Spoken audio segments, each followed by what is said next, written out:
Hello everybody, this is Evan Irwin, and I am bringing you the first ever two-headed giant magic show. Yo, my fellow pimps, this is Kevin. I don't really like that Evan guy, but it turns out that my head is stuck on him. That's right, now stop bitching. There are a few things you need to know about two-headed giant, so let's start there. How about we start with our cool hand? That'd be really nice, I really appreciate that. You, aren't cool. Says Mr. Clown Boat. Man, that is not cool. You got this hang-up with being cool. I have a cool hang-up? Can we move on here? Whatever, man. It's your sucky-ass show. But it's one of the most well-received magic articles on the net. And you're a big fat loser. So? So that would make you second fiddle to the big fat loser? I don't want to hear it. Now, Two-Headed Giant has a few things that are different from your basic game. Firstly, you have 30 life instead of 20. That's like more than usual, right? Yeah, thanks for letting me know.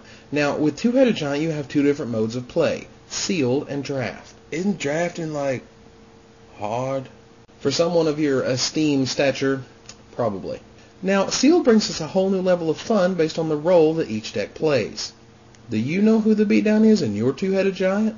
I know I can kick your ass. Which is beyond fascinating, but does not pertain to what we're actually talking about. In each sealed, you're better off finding out who should be the control and who should be the beatdown. And who keeps life totals? Man, I'm normally too blitzed to notice. Charming. With this distinction, you can then realize how powerful some cards are in this format. Volcanic Awakening, for example, which is pretty much garbage in every other format, is an unmitigated... what? Just let me talk here, okay? Storm spells are huge in this format because you can build a huge storm count by cooperating with your teammate. Hey, I prefer to be called Head the Second, yo. And I prefer a teammate who doesn't smell like Pabst Blue Ribbon, but we can't all be so fortunate. Now, other cards get better as well, such as Essence Warden. Still a fantastic card in both draft and sealed, she gets even more explosive as you work your way through 4 players worth of creatures. In other words, you kill that girl as soon as she shows up? Well, there's the conundrum.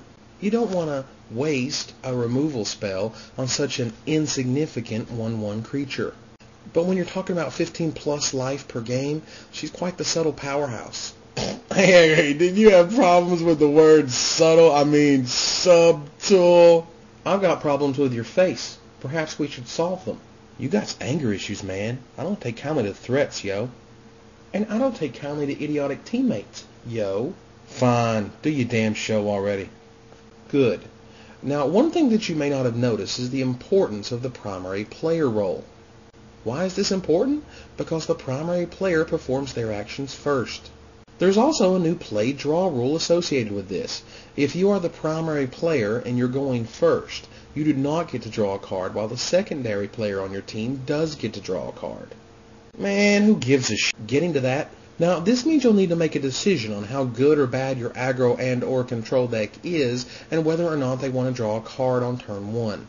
There are conflicting opinions as to which is preferred. I would suggest your aggro deck draw a card if you're playing first, meaning you should put your aggro deck in seat B. As you could imagine, I'm the control player in this relationship. What the hell that's supposed to mean? Nothing, Kevin. Nothing. Look, I gotta drop some knowledge on these peeps right here. You ready for this? Now, for sure, you're gonna need a lot of creatures. More than that, you're gonna need these creatures that you normally sideboard in, because you only get one shot with 2 HG, just like Rabbit and 8 Mile. Yeah, that was a good move. I like that. Shut up. Your respect is expected, you know? Now, creatures like Jedet's Dragoons and Mad Flavor Masters like Subterranean Shambler, answers like Molder and Sealer Primordium are meant for the main deck, because you don't get second chances at a bad matchup. Well, yeah, that was pretty good, Kevin. Thanks. yeah, and your mama's a hoe.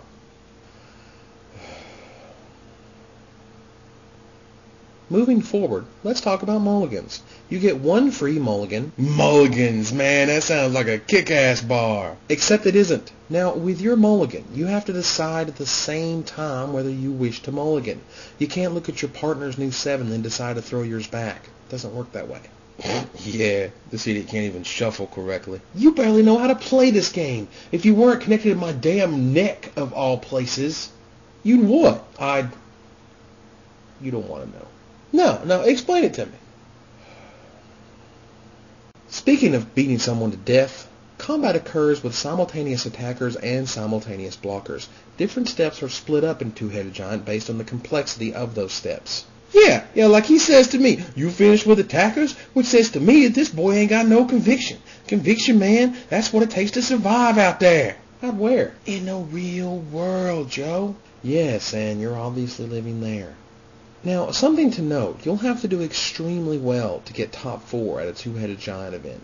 This means you'll have to go at least XO1. XO what? As in, you don't lose any games and then you draw in the last round. And depending on the number of players and the number of rounds, sometimes maybe even that isn't enough. So, Two-Headed Giant's like hard or something?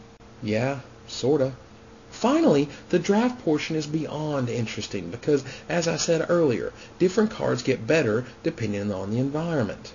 The most powerful card I could imagine someone opening would be Pyrohemia, as it's simply insane with 4 players. Sweeps the board, kills your opponent, is extremely hard to get rid of because of lack of good enchantment removal in the format. Yo, didn't BDM already explain the Volcanic Awakening as a first pick bomb in this format? I think that's a bit of a stretch, but virtually every single storm spell is first pickable in Two-Headed Giant Draft. But you get 2 picks per pack? Yes, you get 2 cards from each pack, meaning you get to hone both decks at the same time. Hone. Shut up. Now, before we go, is there anything you'd like to add, Kevin? Man, I missed the team events from last year, yo. Yeah, me too. I thought it was a brilliant and fun format. Now you're at the mercy of packs and a draft, and it just feels tougher and more stressful. Plus, you lose a player. Anyway, thanks for watching me and Kevin talk about Two-Headed Giant. I'm sure Kevin will pop up sometime in the future. Dude, I'm a mad flavor pimp, boy! Or maybe not. Y'all take it easy. Peace out. I hope you know I'm like a chainsaw. I'll skin your ass raw. And if my day keeps going... Now, I don't know how much you have or haven't seen of this, but Osyp Lebidowicz's latest article has caused a flurry of nerd and ego-related fury. It boils down to this. Osyp phrased a comment about Witty Edel being the bestest player who ever slung cardboard. And this backhanded comment, in addition to Gadio Slifer's insistence, the big C word was thrown around. Which, to anyone who doesn't play this game, means that our winningest Brazilian may have cancer. But instead, and much like cancer, the word is cheater. Is Willie Edel a cheater? How important is this issue to folks who sling cardboard around kitchen tables and local card shops? What about PTQ players? When does it, quote, get serious? The last World Championships had a record 6, that's 6, disqualifications, many of them for cheating in the form of lying to a judge. Now, Edel doesn't seem to have any problems telling the truth to judges. It's the actual gameplay that many are harping on. How important is not taking a damage from Burning Tree Shaman? What about an untapped Ravnica dual land? 1 life point can be the difference between making top 8 and scrubbing your way back to your regular life. In this world of $40,000 first-place finishes, it seems paramount to me and obviously Wizards of the Coast to keep everyone honest. The problem is, of course, that there is no actual evidence of this cheating, which many Brazilian players will happily point out. But here's a few choice quotes to keep in mind. Gadio writes, quote, I happen not to enjoy Magic, and I haven't for a while, which I think is extremely sad. We U.S. boys need to represent, or something. Our own Ben Blywas perfectly explained how burnout works in regards to Magic in his last article. Gadio also notes that Edel did not take damage from a Burning Tree Shaman in his top 8 match in Columbus. Now, is this a pattern or an honest mistake? And how many, quote, honest mistakes does it take to get to the center of a cheater? Now, I'm not taking sides, but I'm really curious as to what your, quote, average player thinks of these, quote, professional players and their shady conduct. No one wants Mike Long-esque cheaters in the game, and I don't want any cheating, period. So what can we do to fix this, and how hardcore must your judges be? When are we going to see a Magic Online Pro Tour? Wouldn't that be awesome? Not only would it be completely 100% cheater-free, it would bring even more players into the online world. Of course, there is that whole, crashing every hour or two problem they've had in the past, but hey, Magic Online 3 just entered private beta. Woohoo!